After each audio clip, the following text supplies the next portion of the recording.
89 BC, when Rome was still a republic, albeit one teetering on the brink of an identity crisis.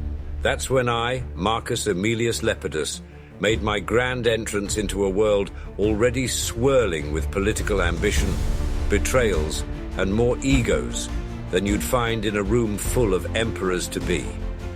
I was born into the illustrious Aemili family, a lineage steeped in tradition and power, much like the aroma of a particularly pungent garum wafting through the halls of our ancestral home. My father, a consul in his own right, groomed me for greatness, instilling in me the art of diplomacy, or what others might call not getting stabbed in the back by your closest friends. My early years were spent in the lap of luxury Rome's finest tutors, the grandest banquets, and the constant reminder that one day I'd be expected to shoulder the burdens of the Republic. And oh, what burdens they were. But let's not get ahead of ourselves. My education was as Roman as it gets: rhetoric, philosophy, the art of war, each designed to mold me into the perfect statesman. Little did I know, the skills I honed would serve me just as well in navigating the treacherous waters of the Second Triumvirate as they did in debating some pompous rhetorician. And then there were my relationships. Oh, how those shaped my life. My ties with Julius Caesar, Mark Antony, and that wily fox Octavian were the stuff of legends, or, depending on who you ask, tragedies. Caesar was the mentor I revered, Antony the friend I sometimes regretted making, and Octavian, well, let's just say I underestimated the boy. But these connections were more than just friendships. They were the threads that wove the tapestry of Rome's future, even if that tapestry turned out to be a bit more blood-stained than I'd have liked. As I stand on the precipice of this tale, ready to unmask the man behind the political machinations, I can't help but chuckle at the irony of it all. Here I am, about to defend my role in the end of the Republic A role that, in hindsight, was as inevitable as the rise of a dictator in a power vacuum. But before we delve into the nitty-gritty of my career, my rise, and inevitably my fall, let's take a moment to appreciate the absurdity of it all. After all, what's a good story without a little irony? So, prepare yourselves, dear viewer, for a journey through the life of Marcus Aemilius Lepidus, a life filled with ambition, alliances, and a few too many lessons learned the hard way. In the next part, we'll dive into my early career, where friendships were forged, enemies were made, and the assassination of Julius Caesar set the stage for the Republic's final act. And trust me, the drama is only just beginning.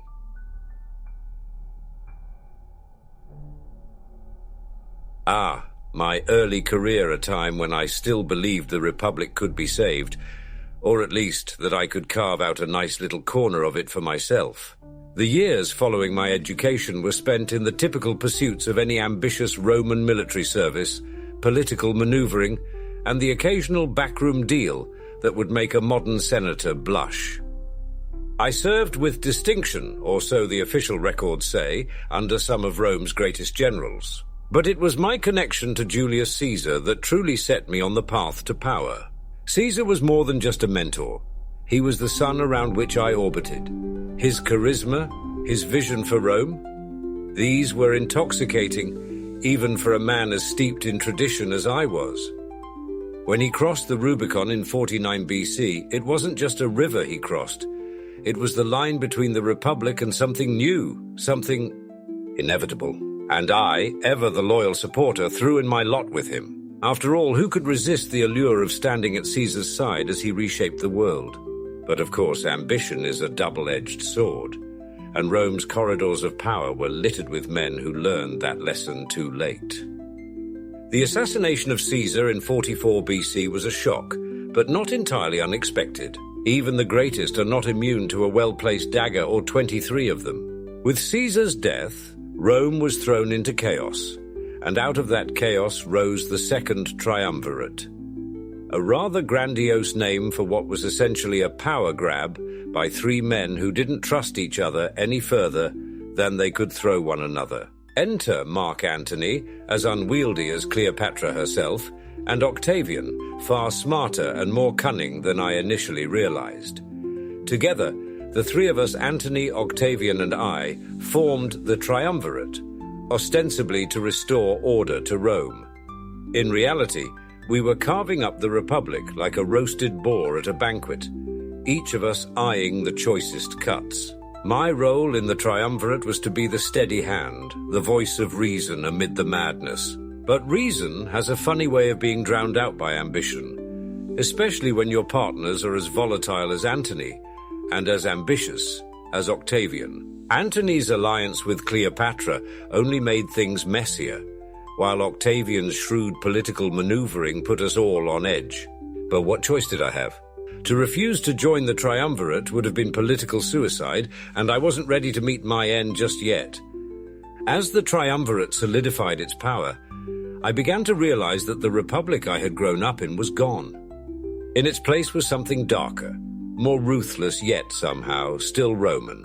The Republic was ending, and I, Marcus Aemilius Lepidus, was helping to usher it out the door. But how could I have known where it would all lead? How could I have foreseen the betrayals, the battles, and the ultimate cost of our ambitions? In the next part, we'll explore the height of my reign, such as it was, as I tried to navigate the treacherous waters of the Triumvirate, balancing my ideals with the harsh realities of power. And believe me, the Republic wasn't the only thing hanging by a thread.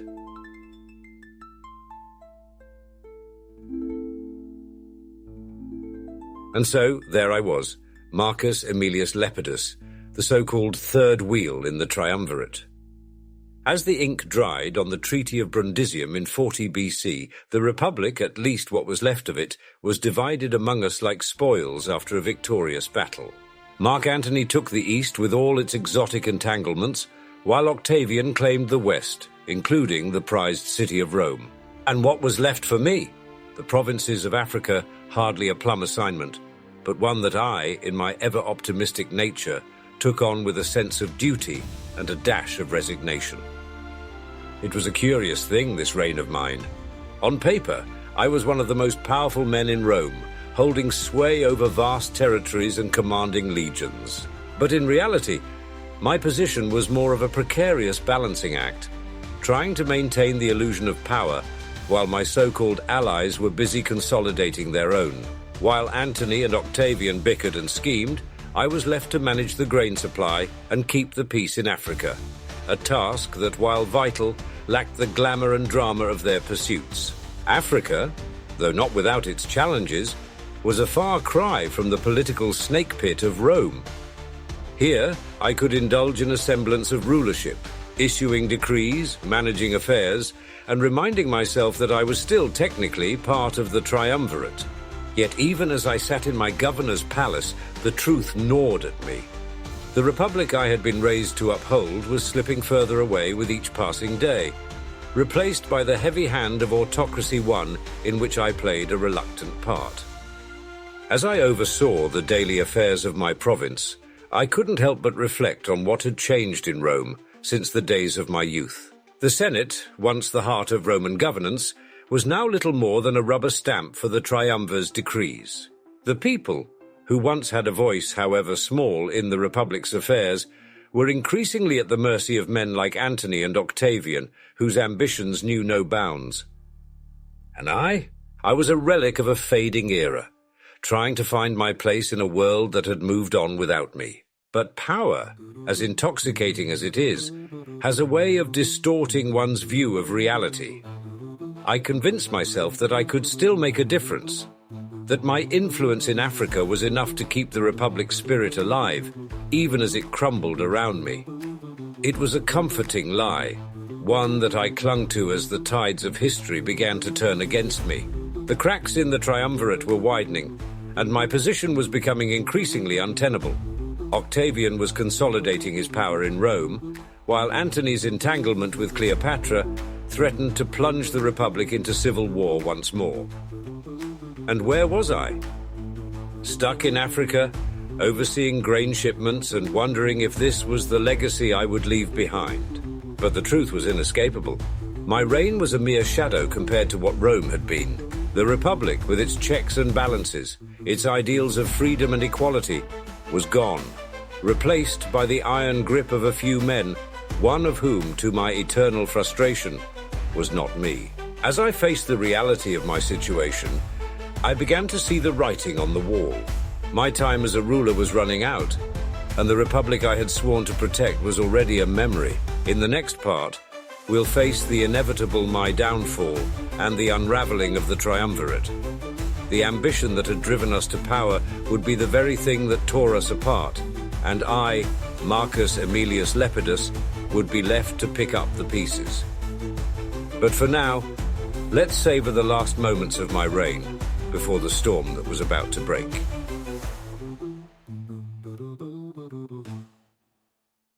By 36 BC, the cracks in the Triumvirate had become chasms, and my precarious position within it was no longer tenable. The power struggles between Antony and Octavian reached a fever pitch, leaving me, Marcus Aemilius Lepidus, as little more than a pawn in their grand game. Yet, I clung to the belief that I could still assert my authority, still salvage something of the Republic, or at least my role in it. It was Sicily that sealed my fate. That beautiful, sun-drenched island where I foolishly believed I could finally break free from the shadows cast by my more ambitious colleagues. Sicily was the key to Rome's grain supply, a strategic gem that could have bolstered my influence. But ambition, that cruel master, once again led me astray. In a desperate bid to assert my power, I attempted to wrest control of the island from Octavian, hoping that this bold move would finally force him to recognize my place in the Triumvirate as more than just a figurehead. But Octavian was far shrewder than I had given him credit for. As I moved my forces into Sicily, Octavian responded not with fear or deference, but with cold, calculated resolve. His legions swiftly outmaneuvered mine, and before I knew it, I found myself surrounded, my once proud army reduced to a pitiful remnant. The writing was on the wall, and the humiliation that followed was a bitter pill to swallow. Octavian, ever the politician, spared my life but stripped me of my titles and power. He allowed me to retire to my estates in Sicily, a far cry from the corridors of power. I, Marcus Aemilius Lepidus, who had stood shoulder to shoulder with Caesar, Antony, and Octavian, was now reduced to little more than a forgotten relic, living out my days in obscurity. As I retreated to my villa, I had ample time to reflect on my fall. The republic I had once served was gone, replaced by the ruthless pragmatism of men like Octavian. The ideals of freedom, equality, and shared governance that had once defined Rome were now buried under the weight of ambition and power. And I, who had hoped to save the republic, had instead become complicit in its destruction. But was my fall truly my own doing? Or was it the inevitable result of forces far greater than any one man could control? Perhaps I was doomed from the start, a mere cog in the relentless machine of history. The Republic had been dying long before I ever took my first steps into the political arena. And perhaps, in the end, there was nothing I could have done to save it. Yet, even in my exile, I couldn't help but feel the sting of regret. Not for the power I had lost, but for the ideals I had failed to uphold. The Triumvirate, which I had once believed could restore order to Rome, had instead hastened the Republic's demise. And now, as I sat in the quiet of my estate, I wondered if the price we had paid, if the price I had paid, was worth it. In the next part, we'll explore the legacy I left behind, or rather the lack thereof. What remains of Marcus Aemilius Lepidus in the annals of history? How will posterity judge the man who played a part in ending the Roman Republic? But for now, I'll leave you with this. Ambition is a fickle friend, and history is written by those who survive it. And as for me, well, let's just say that my story is far from over, even if the Republic's is.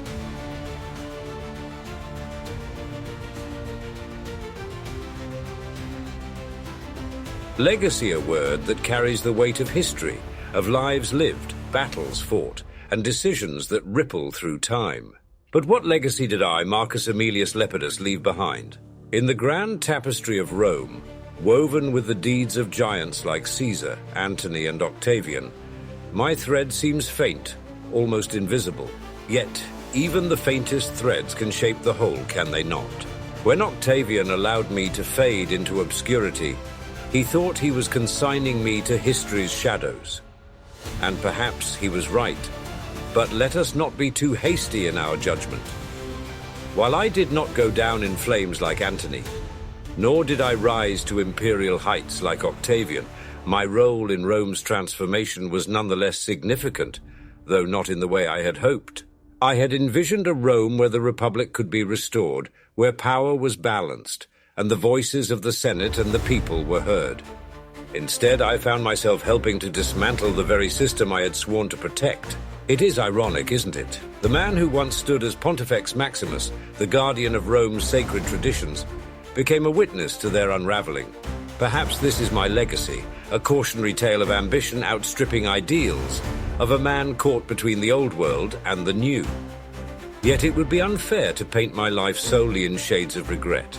I did, after all, play a part in shaping the future of Rome, even if that future bore little resemblance to the Republic I knew.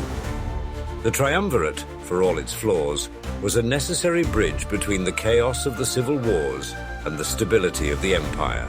It was through our actions, Antony's, Octavian's, and yes, mine, that Rome found its footing once more, albeit on a path that led away from the ideals of the Republic. But history is rarely kind to those who fall short of greatness. My name, Marcus Aemilius Lepidus, does not evoke the same awe or fear as those of my contemporaries. I am remembered, if at all, as the least of the triumvirs, the one who faded away without making a lasting mark. Yet, in the quiet of my estate, I find solace in the knowledge that I did what I believed was right, even if the outcome was not what I intended. And what of the Republic? Was it truly worth saving, or was its demise an inevitability, hastened by forces beyond my control? The ideals of liberty, equality, and shared governance that once defined Rome had already begun to erode long before I stepped onto the political stage. Perhaps the Republic was destined to fall, and I was simply one of the many actors in its final act. As I reflect on my legacy, I'm reminded of a simple truth. History remembers the victors, the bold, the ruthless. But it is also shaped by those who stood at the crossroads, who made choices that, while not grand or glorious, were nonetheless crucial in steering the course of events. I may not have conquered empires or forged a new Rome, but I played my part, however small, in the transition from republic to empire. In the final part, we'll confront the question that has haunted me in my quiet exile. Was the end of the Roman Republic worth it? Could things have turned out differently? Or were we all mere pawns in a game far larger than ourselves? And as we ponder these questions, I'll offer a final reflection on the ideals of equality, freedom, and democracy, ideals that, though buried under the weight of empire, still echo through the ages.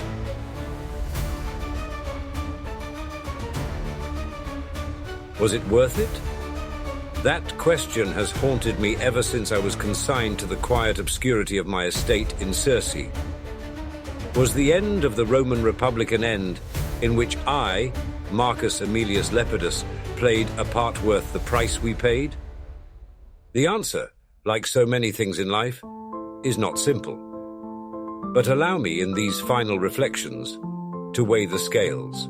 When I look back at the Republic, at the ideals it once stood for: liberty, equality, democracy, I see a vision that had become tarnished long before the rise of the Triumvirate. The Republic that I was born into was not the noble institution of old. It was a fractured entity, beset by corruption, power struggles, and a widening gulf between the rich and the poor. The Senate, once the guardian of Rome's values, had become a playground for the ambitious, a battleground for personal gain. And yet, despite its flaws, the Republic represented something precious: the idea that power should be shared, that the people should have a voice.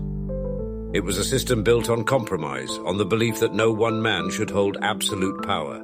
But as the years wore on, it became clear that this system was breaking down, that the very structure of the Republic could no longer contain the ambitions of men like Caesar, Antony, or Octavian. Or dare I say it like me, so was its end inevitable?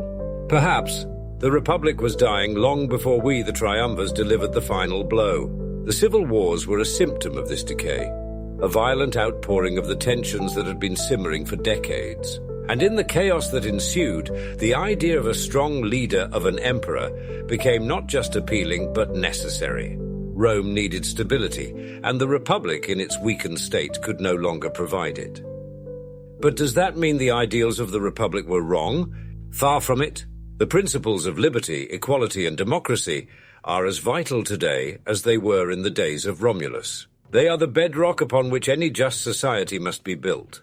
And while we failed to uphold these ideals in our time, they endure in the hearts and minds of those who value freedom and justice. So was it worth it? The loss of the Republic was a tragedy, to be sure. But out of that tragedy, a new Rome emerged. A Rome that, for all its flaws, brought order to chaos, stability to turmoil. The Republic may have died, but the lessons it taught us live on.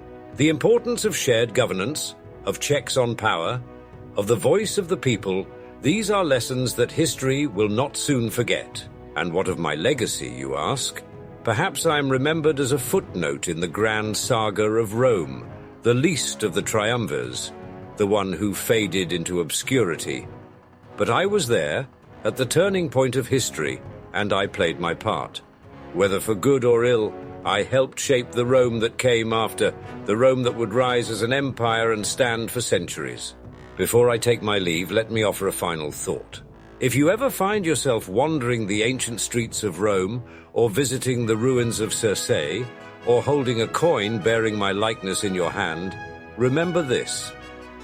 History is not just the story of the great and the powerful.